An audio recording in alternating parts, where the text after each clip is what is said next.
아멘. 오늘도 말씀과 기도로 하나님의 거룩하심을 닮아가는 우리 좋은 교회 모든 성도 여러분들이 되시기를 주님의 이름으로 축복합니다. 아멘. 우리 서로 이렇게 인사했으면 좋겠습니다. 하나님의 거룩하심을 닮아갑시다. 하나님의 거룩하심을 닮아갑시다. 하나님의 거룩하심을 닮아갑시다. 예전에 청년들과 식사하면서 이런 얘기를 한 적이 있습니다. 오늘 설교 제목 주제인 하고 싶은 것과 해야 할 것과 비슷한 내용이었던 것 같습니다. 여러분들은 어떻게 생각하시나요? 아니면 여러분들은 어떤 삶을 사셨고 지금 살고 계시나요? 여러분들은 하고 싶은 것을 하며 사셨고 살고 계시나요? 아니면 해야 할 것을 하며 사셨고 살고 계신가요? 한 청년이 다음과 같이 말을 했던 것 같아요. 하고 싶은 것은 취미로 하고 해야 할 것을 직업으로 갖는 것이 좋은 것 같습니다. 다시 한번 말씀드립니다. 하고 싶은 것은 취미로 하고 해야 할 것을 직업으로 갖는 것이 좋은 것 같습니다. 라고 얘기를 했어요. 저는 그 이유를 물었습니다. 그의 대답이 이거예요. 직업은 어차피 해야 할 일이고 그 일을 해야 먹고 살 수 있기 때문에 피할 수 없습니다. 그렇기 때문에 해야 할 일을 하다가 힘들거나 여유를 갖기 위해서 하고 싶은 일은 취미로 가져야 된다는 거죠. 만약 하고 싶은 것을 직업으로 갖게 되면 힘들거나 어려울 때 피할 길이 없다는 겁니다. 제가 기억하고 있는 것은 이 청년이 정확하게 말하는 것을 정확하게 전달하는 건 아니지만 뉘앙스가 비슷한 느낌이었던 것 같습니다. 그 청년의 이야기를 듣고 당시 그 청년이 말하고 있는 논리에 어느 정도 수긍을 했던 것 같은데 100% 이제 동의한 건 아니지만 여러분들은 어떻게 생각하시나요? 취미와 직업이 같은 것이 좋을까요? 다른 것이 좋을까요? 같은 것이 좋다 생각하는 사람 흔들어 보세요. 네. 다른 것이 좋다 생각하는 사람. 네. 관심 없습니다. 그냥 주어진 대로 살면 되죠. 나머지 분들은 그런 생각하는 것 같은데. 여러분, 솔직히 취미와 직업이 같을 수는 없는 것 같아요. 아무리 자기가 좋아하는 취미였던 일일지라도 그것이 직업이 되면 그것에 대한 태도가 달라질 확률이 높습니다.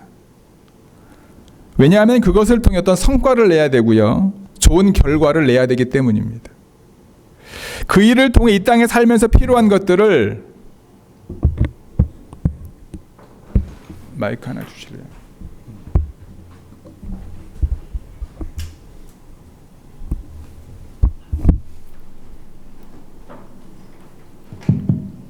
감사합니다.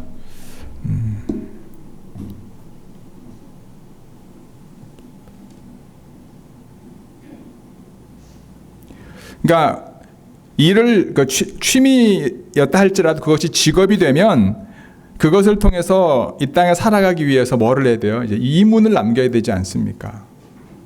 그래야지 살 수 있으니까. 그래서 사람마다 삶에 있어서 가치를 어디에 두고 있는지에 따라 그 사람의 삶의 방향이 달라질 것이고요. 그 방향을 따라 그 사람의 말과 생각 그리고 행동이 달라질 수밖에 없습니다. 이것 또한 삶의 자리에 따라서 그곳에서 요구하는 것에 따라서 달라질 수 있고요. 내가 누구와 함께 있는지, 어떤 가치를 갖고 있는 사람과 함께 있는지에 따라서 또 달라질 확률이 많습니다. 어제 제가 전교인 카톡방에 올렸던 것처럼 레지 아저씨 장례식에 참석했습니다. 최근에 저희 교회 오신 분들은 잘 모르실 텐데 저도 5년 전에 왔기 때문에 그때부터 알고 있었지 오랫동안 저희 교회의 관리를 맡았던 분이었다고 제가 얘기를 들었습니다. 저희가 뭔가 이제 필요한 거 있으면 말씀하시면 언제든지 흔쾌히 웃는 모습으로 도와주었던 분입니다. 마지막 돌아가시기 전에는 심장의 15% 정도밖에 기능을 하지 않았던 기억이 납니다. 푸드 펜츄리를 저희 교회에서 매주 수요일 날 루터란 교회에서 하는데 늘 오셔가지고 준비해 주셨던 분입니다. 만날 때마다 제가 어떻게 지내냐고 물으면 이분의 대답은 I'm blessed. 항상 그렇게 대답하셔요. 나는 하나님의 축복받고 살고 있다라고 대답하셨던 분입니다. 저는 그분 얼굴 딱 보면 나이가 한 70대 중반쯤 된 줄 알았어요. 근데 몇 년생인 줄 아세요? 59년생입니다. 잠깐씩 보았던 그의 삶을 통해서 그분이 어떤 분인지 알 수는 없습니다. 하지만 장례식에 참석해서 레지 아저씨에 대해서 기억하시는 분들의 이야기를 들어보니까 여러 가지 생각을 하게 하더라고요. 그런 말들을 하더라고요. 그는 항상 도움을 주는 사람이 고맙다라는 말을 하면 그 사람은 항상 이런 얘기를 합니다. I have done nothing. 내가 한 건 아무것도 없어. 항상 그런 얘기를 했대요. 그래서 이제 코엔 목사님이, 루터란교 담임 목사님은 Thank you for you've done nothing. 아무것도 안 해줘서 고맙다. 이런 식으로 서로 이제 얘기를 했다고 합니다. 그러면서 자신의 헌신과 자신의 봉사를 늘 하나님께 영광을 돌리는 삶을 살았다라고 코엔 목사님이 회고하는 이야기를 듣습니다. 근데 그가요, 젊었을 때 저쪽 치노에 있는 거기 학교를 졸업하고서 쿠커로 오랫동안 있었고, 어떤 교통사고로 인해서 이제 샌프란으로 돌아왔고 이곳에서 같이 계속해서 지낸 삶을 살았다라고 합니다. 그런데 최근에 그가 어떤 직업을 가졌는지 알 수는 없지만 그는 하나님의 축복을 받는 삶을 늘 살았다라고 고백을 했고, 자신이 필요로 하는 곳에 자신이 할 수 있는 일을 하며 사는 삶을 살았다라는 거예요.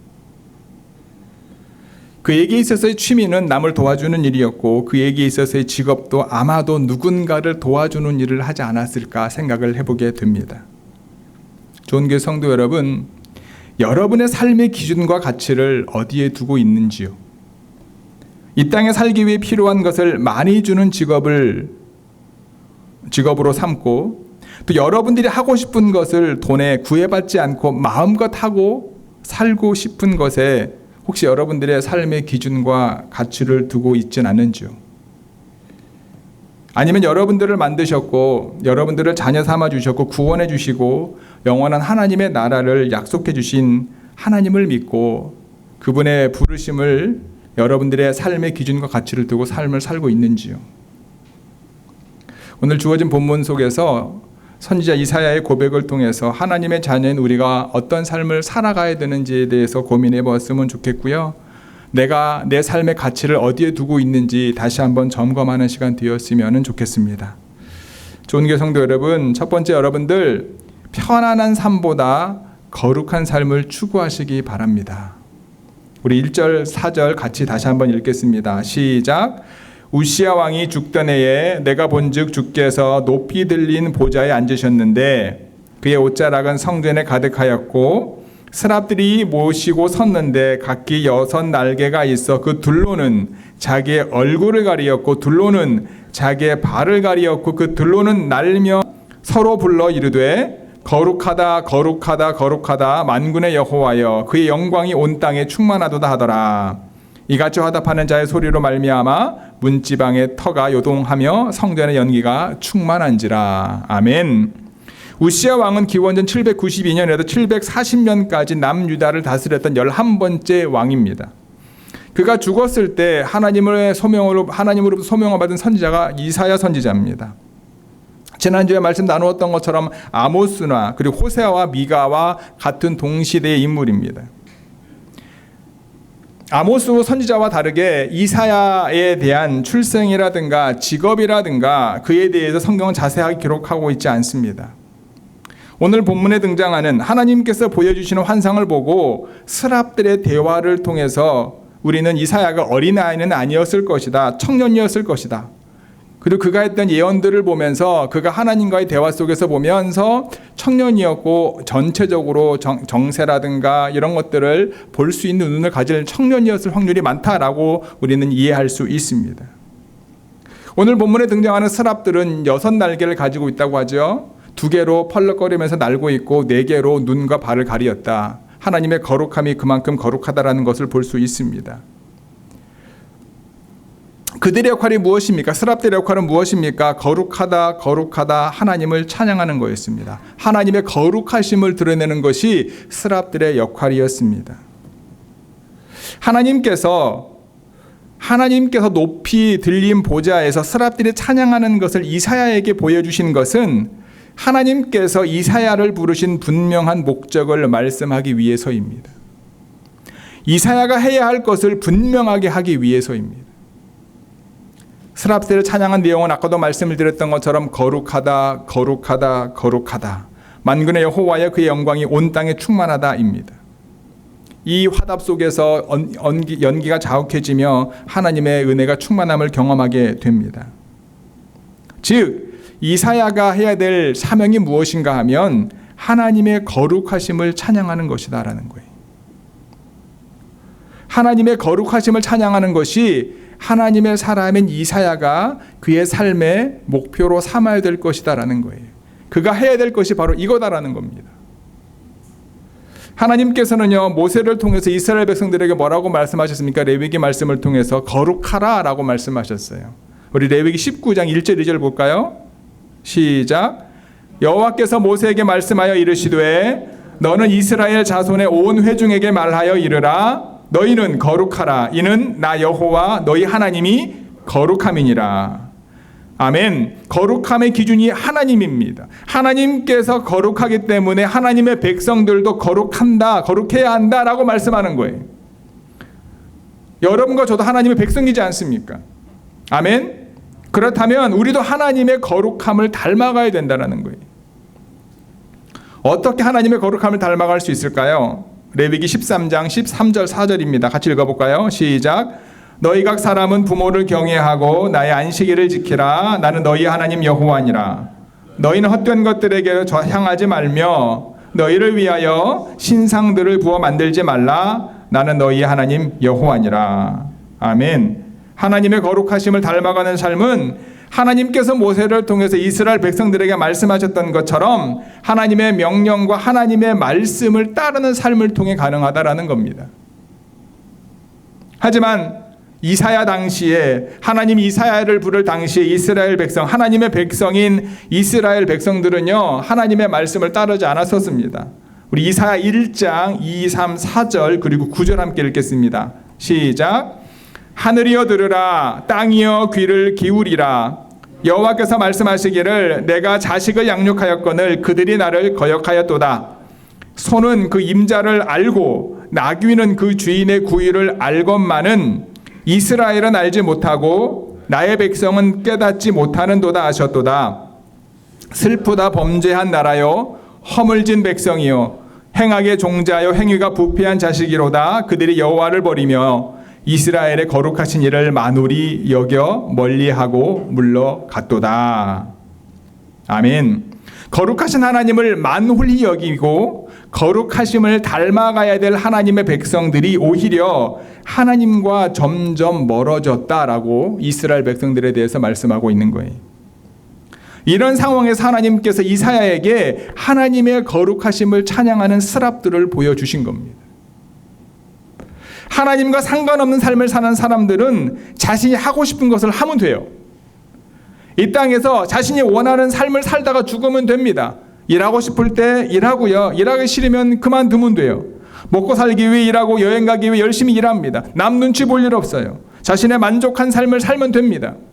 다른 사람들의 시선에 상관없습니다. 자신의 삶에 자신이 만족하면 전혀 문제가 되지 않기 때문입니다. 하나님을 모르는 사람들, 이처럼 하나님을 모르는 사람들이 삶에 추구하는 방식이고요. 삶의 가치이자 기준은 자기 만족입니다. 하지만 하나님을 믿고 하나님의 축복으로 하나님의 백성이 된 여러분과 저는 기준과 가치가 달라야 된다는 거죠. 내가 만족하는 편안한 삶을 즉 내가 원하는 것을 추구하기보다 나를 구원해 주시고 자신의 거룩을 닮아갈 수 있도록 축복해 주신 하나님께서 원하시는 삶을 추구해야 된다는 거예요.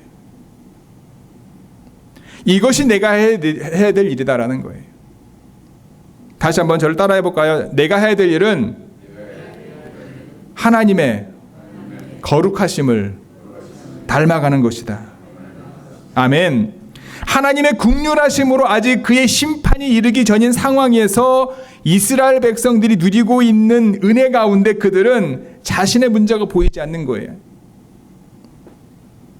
자신이 하고 싶은 것을 하면서 만족한 삶을 살고 있습니다. 하지만 그들에게 하나님의 거룩은 없습니다. 하나님의 거룩과 점점 멀어지고 있어요. 존귀 성도 여러분, 내가 원하는 것을 삶의 기준과 가치로 삼고 살면 우리는 점점 하나님의 거룩하심과 멀어질 수밖에 없음을 기억하시기 바랍니다. 하나님의 백성으로 해야 될 것은 하나님의 거룩하심을 닮아가지 않으면 우리는 하나님을 믿지 않은 사람들과 똑같아지는 거예요. 하나님의 거룩하심을 닮아가기 위해서 시편 기자는 뭐라고 말합니까? 119편 8절 함께 읽겠습니다. 시작. 청년이 무엇으로 그의 행실을 깨끗하게 하리이까? 주의 말씀만 지킬 따름이니이다. 아멘. 바울은 뭐라고 말합니까? 디모데전서 4장 4절 5절입니다. 시작. 하나님께서 지으신 모든 것이 선함에 감사함으로 받으면 버릴 것이 없나니 하나님의 말씀과 기도로 거룩하여 짐이라. 아멘. 하나님의 말씀 가운데 늘 거하게 되면 말씀을 통해 세상을 보게 됩니다. 이해하지 못했던 상황들이 말씀을 통해 이해하게 됩니다. 하나님 앞에서 기도하는 삶을 살면 세상적인 방법으로 사람과 상황을 바라보지 않고 그 상황을 통해서 하나님의 뜻을 깨달을 수 있는 은혜를 주시는 거예요. 이러한 삶이 뭐예요? 거룩해지는 삶이다라는 거예요. 하나님이 원하시는 삶을 살아가는 거다라는 거예요. 믿음의 성도 여러분, 하나님께서 모세에게 명령하셨던 것처럼 시편을 통해 다윗이 고백했던 것처럼 그리고 바울이 디모데전서를 통해 당부했던 것처럼 하나님의 말씀을 지키고 하나님께 기도함으로 하나님의 거룩함을 닮아가는 저와 여러분 모두가 되기를 주님의 이름으로 간절히 축복하고 기도합니다.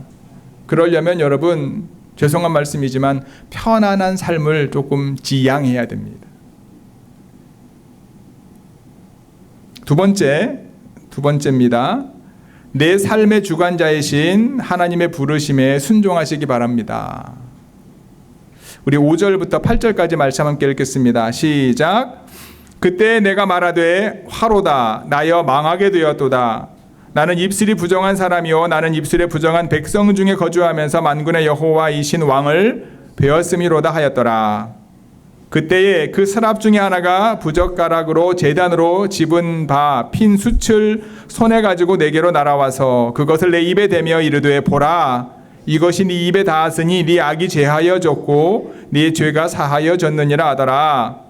내가 또 주의 목소리를 들으니 주께서 이르시되 내가 누구를 보내며 누가 우리를 위하여 갈고 하시니 그때에 내가 이르되 내가 여기 있나이다 나를 보내소서 하였더니. 아멘. 하나님의 거룩하심을 경험한 이사야는요 자신이 죽게 될 것이라고 생각합니다. 하나님의 거룩하심을 찬양해야 될 하나님의 백성이 자신이 입술이 부정한 백성 중에 거주하면서 만군의 여호와이신 왕을 보았기 때문에 자신이 죽게 될 것이라고 이사야서는 생각했던 거예요. 하지만 자신이 부정한 사람이고 죽게 될 사람이라고 고백했던 이사야에게 서랍 중에 하나가 제단에서 집은 숯을 손에 가지고 와서 입술을 댑니다. 그러면서 이런 얘기를 하죠. 이것이 내 입에 닿았으니 내 악이 죄하여졌고 내 죄가 사하여졌다. 사죄의 선포를 합니다. 하나님의 거룩하심을 경험하게 되면 하나님의 임재하심을 경험하게 되면 우리는 하나님의 능력을 받게 되는 것이 아니라 내가 죄인임을 깨닫게 됩니다.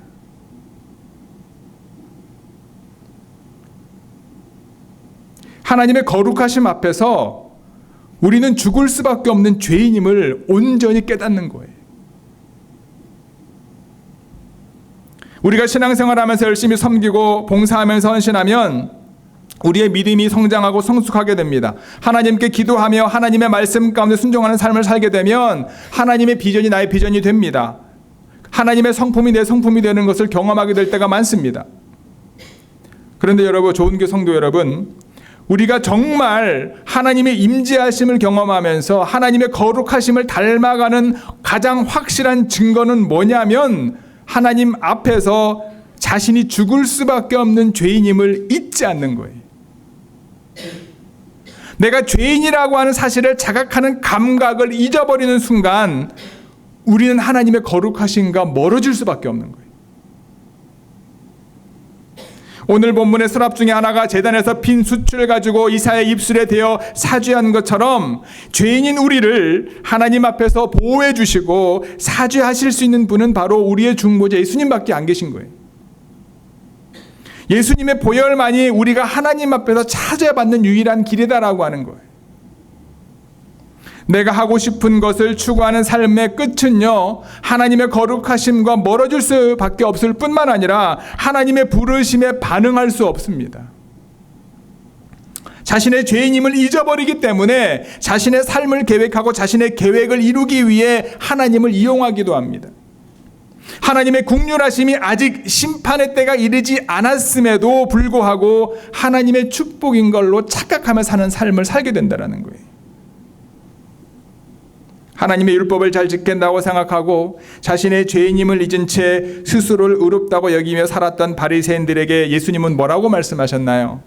우리 마태복음 12장 34절부터 37절까지 함께 읽겠습니다. 시작. 독사의 자식들아, 너희는 악하니 어떻게 선한 말을 할 수 있느냐?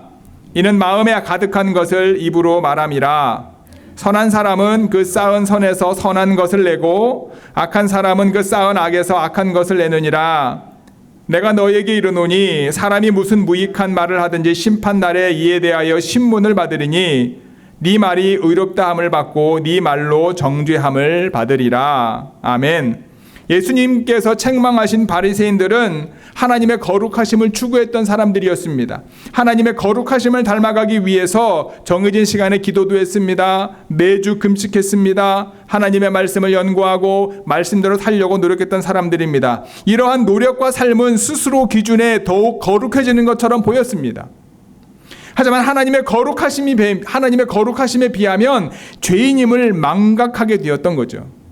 그런 삶을 살지 않는 다른 사람에 비하면 자신이 조금 더 거룩한 것처럼 생각했고 그 조금 더 나아 보이는 자신의 거룩한 모습으로 다른 사람들을 비판했고 정죄했다라는 거예요. 예수님께서는 거룩한 삶을 추구하는 바리새인들을 향하여 뭐라고 이야기합니까? 독사의 자식들아 라고 책망하셨습니다. 좋은 교회 성도 여러분, 분명 말씀과 기도로 거룩해집니다. 즉 우리가 하나님의 거룩하심을 닮아가기 위해 기도해야 되고요. 하나님의 말씀에 순종해야 됩니다. 그런데 그 기준이 다른 사람이 아니라 바로 하나님이어야 된다는 거예요. 다른 사람보다 조금 더 열심히 신앙생활을 했다는 것이 하나님 앞에서 자랑거리가 되는 것이 아니라 나를 부르신 곳에서 맡겨진 사명을 감당하고 있는지를 늘 점검해야 된다는 거예요. 그리고 하나님의 거룩하심을 경험하는 사람들의 특징인 바로 자신이 죄인임을 깨달아야 된다는 거예요. 하나님의 임재를 경험하는 사람들의 특징은 내가 하는 것이 아무것도 없습니다 라고 고백하는 삶이에요. 하나님께서 하셨고 하나님께서 일하시는 곳에 내가 있었을 뿐입니다. 하나님이 일하시는 곳에 내 삶을 드렸을 뿐입니다 라고 고백하는 사람인 거예요. 이사야는 시대의 사회적 분위기에 편승하지 않았습니다. 왕이 듣기 원하고 유다 백성들이 듣고 싶어하는 메시지를 전하지 않았습니다.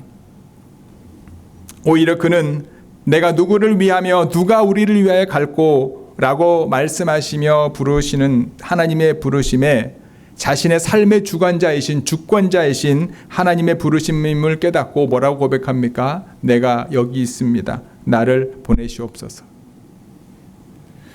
이사야를 부를 때나 예수님께서 공생의 사역을 감당하실 때나 초대교회 시대에나 지금도 하나님께서는 하나님을 위하여 일할 사람을 찾고 계십니다.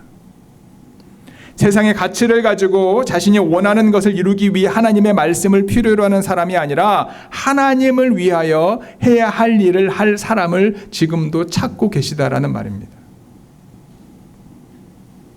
자신이 하나님 앞에서 죄인임을 깨닫는 하나님의 임재와 거룩하심을 경험하는 사람들은 삶의 주관자가 하나님이심을 고백하게 되는 거예요.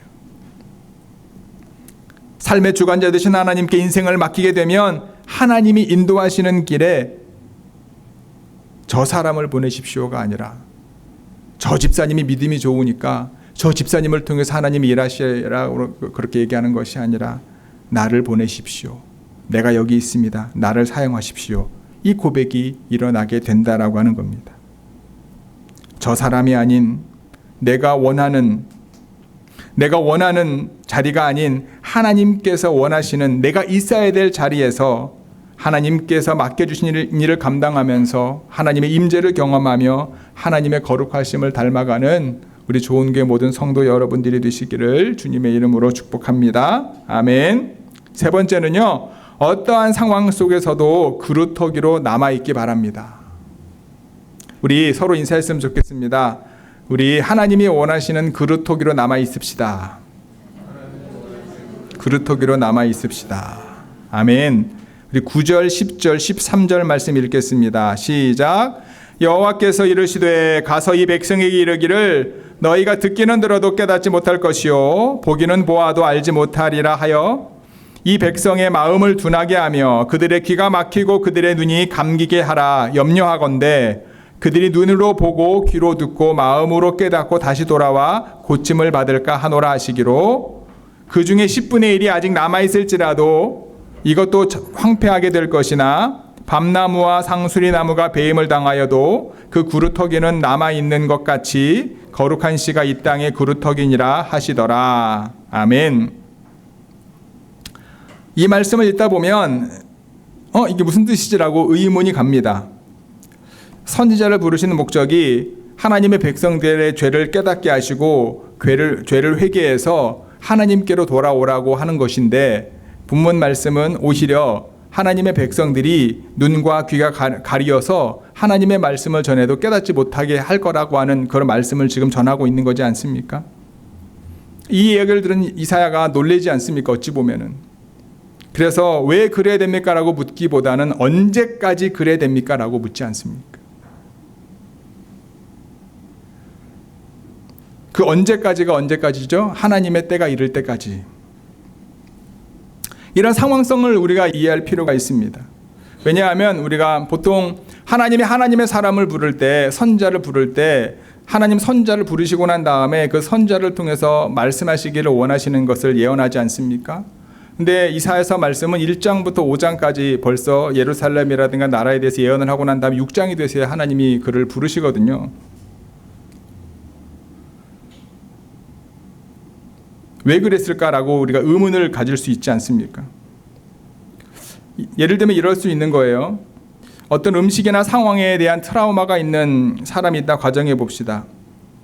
만약에 제가 지난 몇 주 전에 얘기했던 것처럼 그 얘기를 여러분들이 아니까 제가 소고기를 좋아하지 않습니다 라고 말하면 목사님이 예전에 이랬던 경험이 있기 때문에 소고기를 좋아하지 않는 거야 라고 여러분들 이해하시잖아요. 근데 만약에 제가 처음 보는 사람이나 저를 잘 모르는 사람, 그 이야기를 모르는 사람 앞에서 제가 소고기를 좋아하지 않습니다 라고 말하면 그 사람이 오해할 확률이 많죠.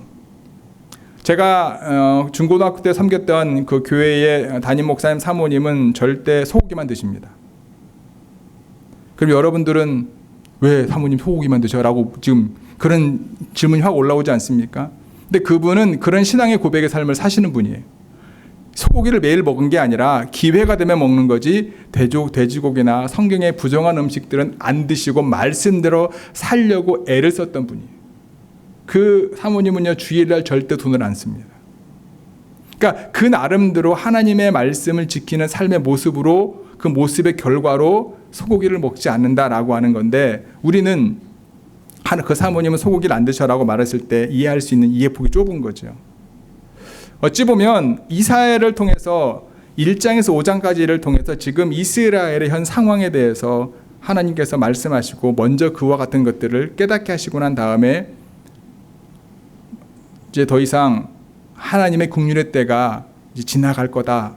이제 더 이상 이스라엘 백성들이 이제 나와 멀어지고 나의 거룩함과 멀어지기 때문에 구루터기만 남겨놓고 다 망하게 할 것이다. 그 얘기를 하는 거죠. 우리가 이스라엘 역사를 통해서 알고 있는 것처럼 북이스라엘은 아시리아에게 먼저 망하고 남유다는 이제 바벨론에게 망하지 않습니까? 근데 우리가 알고 있는 것처럼 북이스라엘은 아시리아가 만들어 놓은 정책이 본인이 통치하는 다른 지역들과 이제 인종을 섞어버리지 않습니까? 그런데 유다 같은 경우에는 바벨론이 그 지도급들만 데리고 몇 차례 걸쳐서 이제 데리고 가지 않아요? 원래 거기에 살아있던 남아있는 일반 평민들, 반역을 일으키지 않을 만한 사람들만 남겨놓고 떠나죠. 본문에도 보면 10분의 1이 남아있다 할지라도 더 이제 마지막 그루터기까지 거룩한 씨를 할 때까지 하나님께서 이제 그때가 돼서야지 이제 그루터기를 통해서 하나님의 역사를 이루신다. 우리가 예레미야를 통해서 알고 있는 것처럼 70년이 지난 이후에 돌아올 때 우리는 뭐 하나님의 선지자라든가 아니면 학계 뭐 이런 사람들을 통해서 예루살렘 성전이나 예루살렘 이제 성이 회복된 것 같지만 하나님은 그루터기로 남겨놓으신 거룩한 씨앗들을 통해서 하나님이 하나님의 나라와 하나님의 백성을 다시 회복시키셨다라고 우리는 이해할 수 있는 거죠. 그게 하나님의 뜻이었기 때문에.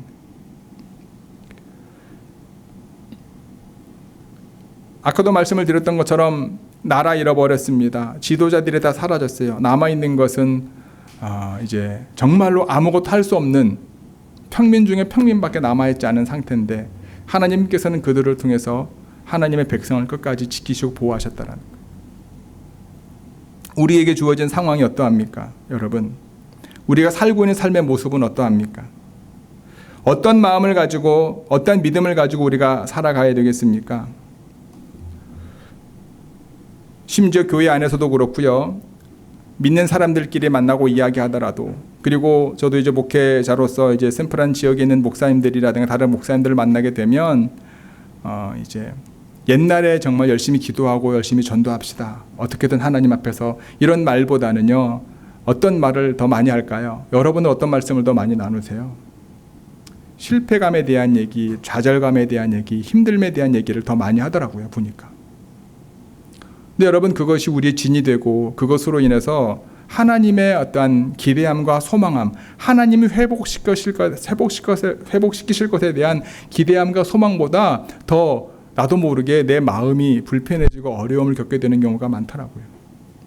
하나님이 이스라엘을 통해 하시고자 하시는 말씀이 그거다라. 지금 이스라엘 백성들의 상태가 그러하다라는 거예요.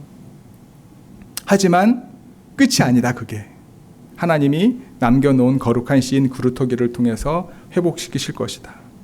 그러면서 이사야서 말씀을 쭉 이어나가거든요.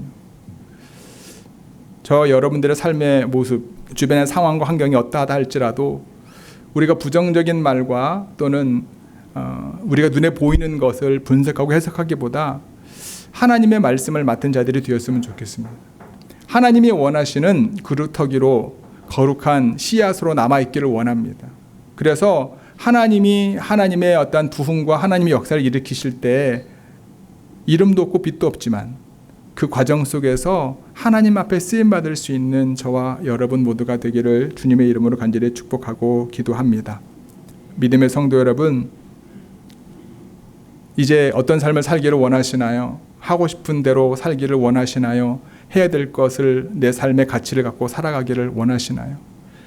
저는 여러분들이 그리고 제가 세상 사람들하고 동일하게 살기 원치 않습니다. 하나님의 백성으로서 하나님이 원하시는 해야 될 것들, 하나님의 거룩하심을 닮아가기 위해서 말씀과 기도 가운데 늘 나아가기를 간절히 소망합니다. 편안한 삶보다 하나님이 원하시는 삶에 우리의 시간과 삶을 드리기를 원합니다. 그리고 다른 사람들과 비교하지 않고 하나님이 원하시는 기준에 내 삶을 드리기를 간절히 소망합니다.